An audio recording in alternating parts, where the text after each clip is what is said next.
Lynching वगैरह जो है ये ये कोई ऐसा नहीं है कि आज हुआ है। जो उर्दू दां हैं उनके घरों से उर्दू निकल गई है, उसका क्या कहोगे आप? यूपी के पूरे 80% मुसलमान उर्दू लिखना नहीं जानते। हमने अपने घरों से उर्दू को धक्के मार के निकाला है।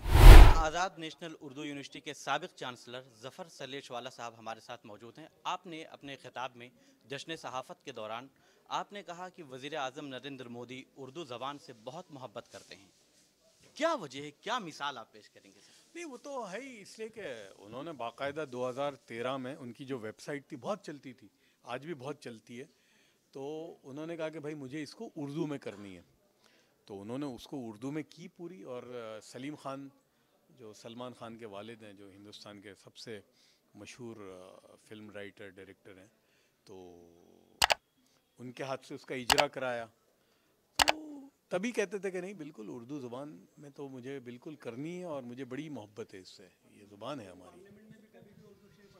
आप बात कर रहे हैं निदा कि उर्दू फारूकी ज़बान साहब से के मोहब्बत है, लेकिन उर्दू ज़बान या उर्दू जो नाम हैं उन शहरों के नाम बदले जा रहे हैं। अब देखिए, वो जी। उनकी पार्टी की जो सियासत है उस पर मैं कुछ बोलना नहीं चाहता, ठीक है। लेकिन मेरा तो दूसरा मसला है कि जो उर्दू दां हैं उनके घरों से उर्दू निकल गई है, उसका क्या कहोगे आप? आपको वो उर्दू के अंदर वो निकल गया उसका तो दिखता है, लेकिन यूपी के पूरे 80% मुसलमान उर्दू लिखना नहीं जानते, पढ़ना नहीं जानते, तो उस पर हमने कोई फिक्र करने की ज़रूरत तो वो है। हमने अपने घरों से उर्दू को धक्के मार के निकाला है, तो दूसरा तो निकालेगा ना। आप मुझे बताइए कि कितने, मैं तो यूपी में घूमता हूँ, मुसलमान शादिर नादिर कोई मिल जाएगा मुझे जो उर्दू पढ़ना लिखना जानता है। तो हमने अपने घरों से निकाली। मैं तो गुजरात से ताल्लुक़ रखता हूँ, हमने वहाँ उसको ज़िंदा किया। तो ये पहले तो हम अपने घरों में उर्दू को दाखिल करें। आपके खिताब के दौरान उर्दू के अखबारात के जो एडिटर हजरात मौजूद थे उन्होंने एक सवाल उठाया कि गुज़िश्ता 9 सालों में उर्दू के साथ बुरा सलूक किया गया है। यानी जो आपने वज़ीर आज़म से मुताल्लिक़ बात की उस पर उन्होंने सवाल उठाया। आप दोनों के बहुत करीब हैं, आप उर्दू ज़बान से भी मोहब्बत करते हैं और आप हुकूमत के और वज़ीर आज़म नरेंद्र मोदी साहब के भी बहुत करीब हैं। क्या इस सिलसिले में कोई पेशकदमी करेंगे आप? भाई देखिए, अखबार वालों को जाना चाहिए अपना मसला लेकर। मेरा तो ये मानना है कि जो हुकूमत हो उसके सामने अपना मसला लेकर जाओ। गए आप कभी 9 साल में? भाई दुआ भी मांगनी पड़ती है ना, अल्लाह पाक तो सब जानता है ना। क्यों दुआ का इतना है कि भाई दुआ में गिड़गिड़ाओ? अल्लाह तो सब जानता है, फिर भी दुआ का हुक्म है। तो हुकूमत है, भाई गए आप कभी? आप जाके रखिए ना अपना मसला। बहुत सारे लोगों ने कहा कि वक्त नहीं मिल रहा है। ना, आप कह रहे हैं कि वज़ीर अरे आज़म के जाते हैं पास भाई। जाइए। अरे वो सब मैंने कहा तो सही, वो जो हजरत गए थे, जिस मसले के लिए गए थे उसकी तो बात ही नहीं की। तो ये सब भी जाते हैं, अपनी बात नहीं करते, रखे वहां जाकर बात। आखिरी सवाल आपसे, आपने उर्दू सहाफ़त से मुताल्लिक़ एक बड़ा सवाल उठाया कि मजहबी सहाफ़त की जाती है। ये बड़ा सवाल उठाया, क्या सिर्फ ये उर्दू सहाफ़त में आप देख रहे हैं, ये हिंदी में भी हम देख रहे देखिए, हैं? मैं नहीं नहीं हिंदी का मुझे छोड़िए ना, वो क्या करते हैं, मुझे उनसे कोई वो नहीं है। मैं अभी बात करता हूँ उर्दू की। तो हम कम से कम करें ना, हम इसको प्योर, क्योंकि हमारे यहाँ तो हमारे यहाँ मजहब का दूसरा बहुत अवेलेबल है अखबार के अलावा भी। तो हम उसको यानी प्रॉपर सियासी सूझबूझ दें अपनी कौम को, जो या जो जो उर्दू पढ़ने वाला है या मुसलमान भी है।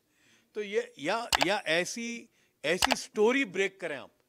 और जैसे बिल्कुल वो बुशरा ने कहा था कि अंग्रेजी अखबार हैं कि जो सबसे ज़्यादा वो ब्रेक करते हैं स्टोरी या इन्वेस्टिगेटिव जर्नलिज्म करते हैं, ये उर्दू करे।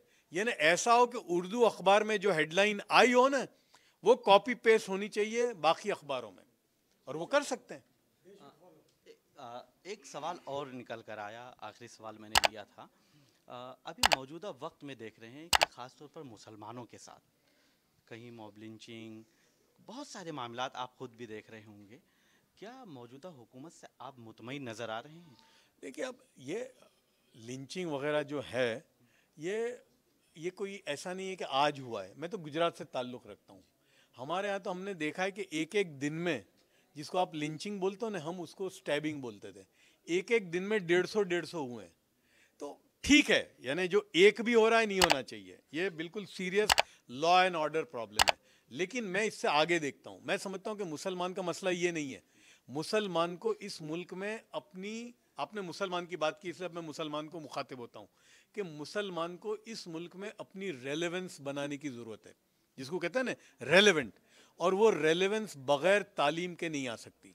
तो मुसलमान को तो बोलते हैं ना घोड़े के चश्मे पहनकर सिर्फ तालीमी याफ्ता बनने की ज़रूरत है, और वो भी मामूली तालीम नहीं, हाईएस्ट लेवल की जो तालीम है वो ईमानदारी और अमानतदारी के साथ।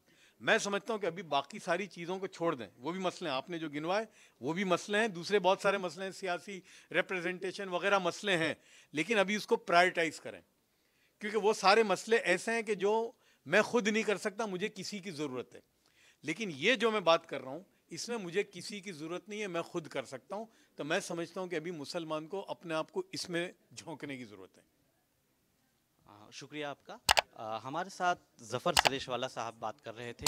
आपका साफ तौर पर कहना है, वाज़े तौर पर कहना है कि मुसलमानों को इस वक्त आला तालीम की तरफ रुजू करना चाहिए और आला तालीम हासिल करनी चाहिए।